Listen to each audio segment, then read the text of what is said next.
മറ്റൊരു ഞെട്ടിക്കുന്ന പരോൾ കൂടി ഉണ്ടായിട്ടുണ്ട്. സ്ത്രീധന പീഡനത്തെ തുടർന്ന് മെഡിക്കൽ വിദ്യാർത്ഥിനി വിസ്മയ ജീവനൊടുക്കിയ കേസിലെ പ്രതി കിരൺ കുമാറിനും പരോൾ ലഭിച്ചിരിക്കുകയാണ്. പോലീസ് റിപ്പോർട്ട് തള്ളിയാണ് ജയിൽ വകുപ്പ് പരോൾ അനുവദിച്ചിരിക്കുന്നത്. ആദ്യം നൽകിയ അപേക്ഷയിൽ പോലീസ് റിപ്പോർട്ടും പ്രൊബേഷൻ റിപ്പോർട്ടും കിരണിന് എതിരായിരുന്നു. എന്നാൽ രണ്ടാമത് നൽകിയ അപേക്ഷയിൽ പ്രൊബേഷൻ റിപ്പോർട്ട് അനുകൂലമായും പോലീസ് റിപ്പോർട്ട് പ്രതികൂലമായും വന്നു. പിന്നീട് ജയിൽ മേധാവി അപേക്ഷ പരിഗണിക്കുകയും 30 ദിവസത്തെ പരോൾ അനുവദിക്കുകയുമായിരുന്നു. കിരണിനും 30 ദിവസത്തെ പരോൾ അനുവദിച്ചിരിക്കുകയാണ്. നേരത്തെ കിരണിനെ ജോലിയിൽ നിന്ന് പറഞ്ഞുവിട്ടതുൾപ്പെടെയുള്ള നടപടികൾ വളരെ മാതൃകാപരമായി സ്വീകരിച്ചു എന്ന് അവകാശപ്പെട്ടതാണ് സർക്കാർ. അവിടെയാണ് ഇപ്പോൾ അനധികൃതമായി 30 ദിവസത്തെ പരോൾ കിരൺ കുമാറിന് അനുവദിക്കപ്പെട്ടിരിക്കുന്നത്. അവിടെയും പോലീസ് റിപ്പോർട്ട് തള്ളിക്കൊണ്ടാണ് പരോൾ അനുവദിച്ചിരിക്കുന്നത് എന്നത് തന്നെയാണ് ഏറ്റവും വിചിത്രമായിട്ടുള്ള കാര്യവും. ഡാൻ കുര്യൻ ചേരുന്നുണ്ട്. ഡാൻ, ഇതെല്ലാം ഒരൊറ്റ ഉത്തരവിൽ തന്നെ വന്നതാണ് എന്നാണ് മനസ്സിലാക്കുന്നത്. കിരൺകുമാർ ഉൾപ്പെട്ട കേസ്, വിസ്മയ കേസ് കേരള സമൂഹം എങ്ങനെ ചർച്ച ചെയ്തതാണ് എന്ന് നമുക്കറിയാവുന്നതാണ്. അതിലെ ഓരോ നടപടികളും മാതൃകയെന്ന് പറഞ്ഞ് അവകാശപ്പെട്ട സർക്കാർ തന്നെയാണ് ഇപ്പോൾ ആ പ്രതിക്ക് 30 ദിവസം പുറത്തിറങ്ങാനുള്ള ഒരു സാഹചര്യവും ഒരുക്കിയിരിക്കുന്നത്.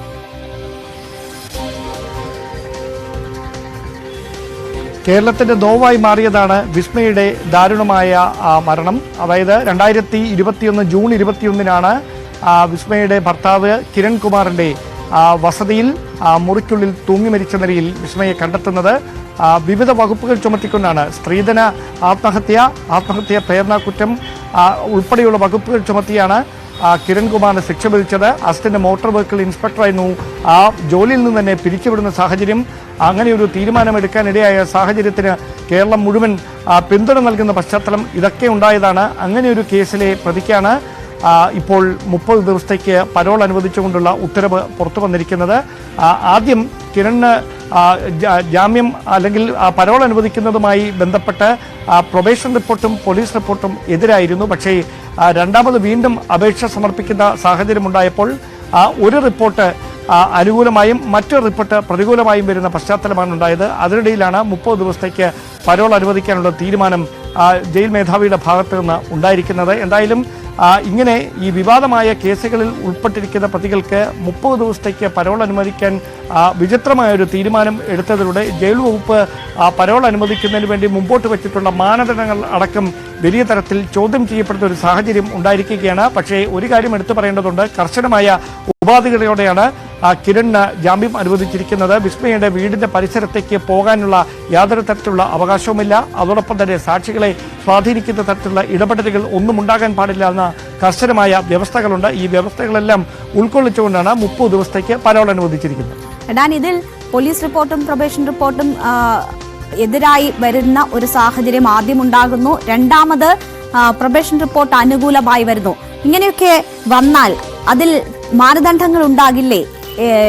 അതൊക്കെ പാലിച്ചുകൊണ്ടാണോ ഇപ്പോൾ പരോൾ അനുവദിക്കുന്ന സാഹചര്യം ഉണ്ടായത്? അതോ കിരൺ കുമാറിന് വേണ്ടി മാനദണ്ഡങ്ങൾ മാറ്റിവെച്ചുകൊണ്ടുള്ള ഇടപെടൽ തന്നെ ഉണ്ടായിരിക്കുന്നു എന്ന് മനസ്സിലാക്കണം?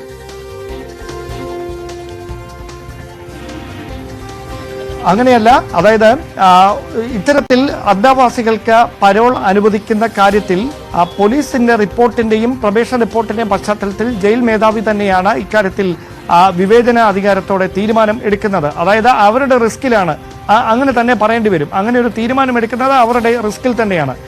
അങ്ങനെ പരോൾ അനുവദിക്കുന്ന പശ്ചാത്തലത്തിൽ ഏതെങ്കിലും തരത്തിലുള്ള കുറ്റകൃത്യങ്ങളിൽ അവർ ഏർപ്പെടുന്ന സാഹചര്യം ഉണ്ടായാൽ അതിന്റെ ഒരു ഭാഗത്ത്, അതിന്റെ ഉത്തരഭാഗത്തും ഈ പരോൾ അനുവദിച്ചവരിലേക്ക് കൂടി വരുന്ന ഒരു പശ്ചാത്തലമുണ്ടാകും. അതുകൊണ്ട് തന്നെയാണ് അവരുടെ റിസ്കിൽ ഇങ്ങനെയൊരു തീരുമാനം എടുത്തിരിക്കുന്നു എന്ന് വേണം പറയാൻ. അതായത് ഈ വിവേചനാധികാരം ഉപയോഗിച്ചുകൊണ്ടാണ് മുൻപ് നമ്മൾ സൂചിപ്പിച്ച TP ചന്ദ്രശേഖരൻ വധക്കേസിലെ 3ാം പ്രതി കൊടിസുനിക്ക് 30 ദിവസത്തേക്ക് പരോൾ നൽകിയത്.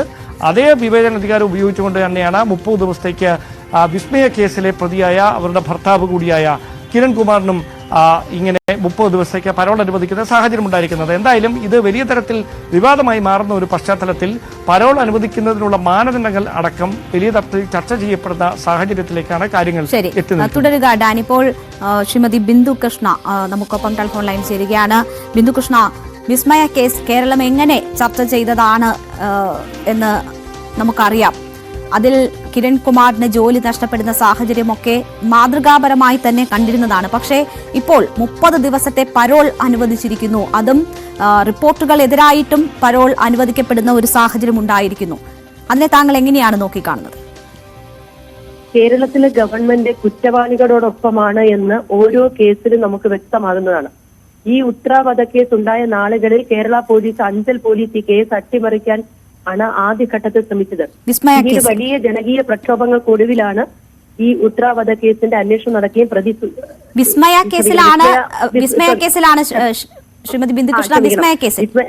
കേസിൽ നമുക്കറിയാം, ചടയമംഗലത്ത് കിരൺ കാണിച്ച ക്രൂരത നാം എല്ലാവരും ഓർക്കുന്നതാണ്. വിസ്മയെ പോലെ ആ ഒരു പെൺകുട്ടിക്ക് ജീവിതത്തിൽ നിന്ന് തുടച്ചു നീക്കിയ കിരണിന് ജാമ്യം കൊടുക്കാൻ സർക്കാർ ഒത്താശ ചെയ്തു എന്ന് പറയുന്നത് അങ്ങേയറ്റം ഞെട്ടിപ്പിക്കുന്നതാണ്. കിരണിനെ പോലെ ക്രൂരമായി ആ പെൺകുട്ടിയെ മരണമുഖത്തേക്ക് തള്ളിവിട്ട ആളിന് പരോള് കൊടുക്കാൻ സംസ്ഥാനത്തെ ആഭ്യന്തര വകുപ്പ്, ജയിൽ വകുപ്പിന് നിർദ്ദേശം നൽകാതെ ഒരു കാരണവശാലും ഇത് നടക്കില്ല. സംസ്ഥാനത്തെ ആഭ്യന്തര വകുപ്പ് മന്ത്രിയായ മുഖ്യമന്ത്രി അറിയാതെ ഒരു കാരണവശാലും ഇത്തരം നിർദ്ദേശങ്ങൾ നടപ്പാക്കാൻ ജയിൽ വകുപ്പിനോ മറ്റൊരാൾക്കോ കഴിയില്ല. അപ്പോ എങ്ങനെയാണ് കുറ്റവാളികൾക്കൊപ്പം ഈ സർക്കാർ നിൽക്കുന്നത് എന്നതിന്റെ അവസാനത്തിൽ ഈ കിരണിനെയൊക്കെ സസ്പെൻഡ് ചെയ്യാനൊക്കെ എത്രയോ സമരങ്ങൾ നടത്തേണ്ടി വന്നു. ആദ്യമൊക്കെ കിരണിനെ സംരക്ഷിക്കുന്ന നിലപാടാണ് എടുത്തിരുന്നത്. അതുപോലെ തന്നെ കൊടിസുനിയെ പോലെയുള്ള കൊടും ക്രിമിനലുകളെ ജയിലിൽ നിന്ന് പുറത്തേക്ക് വിടുന്നത് കേരളീയ സാമൂഹ്യ ജീവിതത്തിൽ എത്രയേറെ ബുദ്ധിമുട്ടുകൾ ഉണ്ടാക്കും, പ്രതിസന്ധികൾ ഉണ്ടാക്കും. ഇനിയും ക്രൂരമായ ഏതൊക്കെ കൊലപാതകത്തിന് കേരളം സാക്ഷിയാകേണ്ടി വരും എന്ന സംശയം കൂടി നമ്മുടെയൊക്കെ മുന്നിലുണ്ട്. കൊടിസുനി അടക്കമുള്ള കൊടും ക്രിമിനലുകൾക്ക് പരോൾ അനുവദിക്കുന്നത് സംബന്ധിച്ച് സർക്കാർ ശുപാർശ നൽകിയപ്പോ ആ വിവരം പുറത്തു വന്നു, മാധ്യമങ്ങൾ അറിഞ്ഞു, നാട്ടുകാരറിഞ്ഞു എന്നതിന്റെ പേരിൽ ജയിൽ വകുപ്പ് ഉദ്യോഗസ്ഥന്മാർ അന്ന് ഡ്യൂട്ടി പോലും ഇല്ലാതിരുന്ന ജയിൽ വകുപ്പ് ഉദ്യോഗസ്ഥന്മാരുടെ തലയിൽ കെട്ടിവെച്ച് സർക്കാർ രക്ഷപ്പെടാൻ ശ്രമിക്കുന്നത് നാം കണ്ടതാണ്. ഏറ്റവും അവസാനമാണ് കൊടിസുനിയെ പോലുള്ള ഒരു കാരണവശാലും പരോൾ കൊടുക്കരുതെന്ന് കോടതി നിഷ്കർഷിച്ചിട്ടുള്ള കൊടും ക്രിമിനലുകൾക്ക് പരോൾ കൊടുക്കുന്നത് വഴി കേരളത്തിലെ കുറ്റവാളികൾക്കൊപ്പമാണ് കേരള സർക്കാർ എന്ന് അടിവരയിട്ട് പറയുകയാണ്. വിസ്മയ കേസിലെ പ്രതി കിരണിന് കിരണിന് പരോൾ കൊടുത്തത് അങ്ങേയറ്റം പ്രതിഷേധാർഹമാണ്. കേരളത്തിലെ സ്ത്രീകളുടെ സുരക്ഷയുടെ കാര്യത്തിൽ ഈ സർക്കാർ കാണിക്കുന്ന അലംഭാവത്തിന്റെ ഒരു ഭാഗമായി മാത്രമാണ് കിരണിന് പരോൾ കിട്ടിയതിന് നമുക്ക് കാണാൻ കഴിയുള്ളൂ. പോലീസ് റിപ്പോർട്ടും മറ്റെല്ലാ റിപ്പോർട്ടും എതിരായിട്ട് കൂടി കിരണിനും കൊടിസുനിക്കും ജാമ്യം കൊടുത്തു എന്ന് പറയുന്നത് എന്തിനാണെന്ന് കേരളത്തിന്റെ മുഖ്യമന്ത്രിയും മാർക്സിസ്റ്റ് പാർട്ടിയും പൊതുസമൂഹത്തോട് പറയേണ്ട സമയമാണിത്. ശരി, എന്തായാലും ആഭ്യന്തര വകുപ്പ് അറിയാതെ ഇത്തരം നടപടികൾ ഉണ്ടാകില്ല എന്നതാണ് ശ്രീമതി ബിന്ദുകൃഷ്ണയും ചൂണ്ടിക്കാണിക്കുന്നത്. എന്തായാലും വലിയ വിവാദമായി തന്നെ മാറുകയാണ്, വലിയ വിമർശനമുയരുകയാണ്. രണ്ടുപേർക്കും പരോൾ ലഭിച്ച സാഹചര്യം. നമ്മൾ ഈ വാർത്തയുടെ വിശദാംശങ്ങൾ നൽകിയത് ഡാൻ കുര്യനാണ്. നമ്മൾ